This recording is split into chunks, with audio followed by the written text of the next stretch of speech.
প্রথম যেদিন শুনলাম আমার ব্রেস্টে ক্যান্সার হয়েছে, ঠিক বিশ্বাস হয়নি। মনে হচ্ছিল কোথায় যেন কি ভুল হচ্ছে। মনে হচ্ছিল সব শেষ, এই পৃথিবীর সব কিছু থাকবে, শুধু আমি থাকবো না। এরপর শুরু হলো বাঁচার লড়াই। সার্জারির আগের কয়েকটা রাত এক ফোঁটা ঘুমাতে পারিনি। বারবার ভাবছিলাম, আমি না থাকলে আমার প্রিয় মুখগুলোকে কে দেখে রাখবে। সার্জারি থেকে ফিরে মনে হলো যেন একটা নতুন জীবন পেলাম। তখনও তো জানতাম না এই যুদ্ধটা মাত্র শুরু।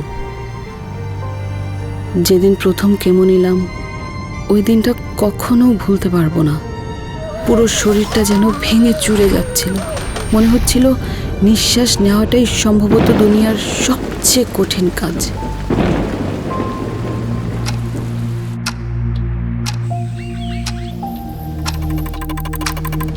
এমন আরও অনেকগুলো দিনের পর ডাক্তারের কাছে যেদিন শুনলাম আমার বিপদটা কেটে গেছে, সেদিনও ঠিক বিশ্বাস হচ্ছিল না। একদম প্রথম দিনটার মতো। নামের পাশে নতুন একটা ট্যাগ বসলো। এখন থেকে আমি একজন ক্যান্সার সার্ভাইভার।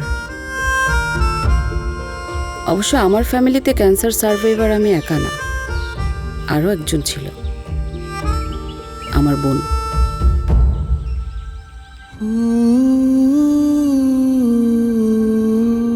ওর কোনো ক্যান্সার হয়নি, কিন্তু যেভাবে ও পাশে ছিল পুরোটা সময়, ওর কষ্টটাও তো আমার চেয়ে কম ছিল না।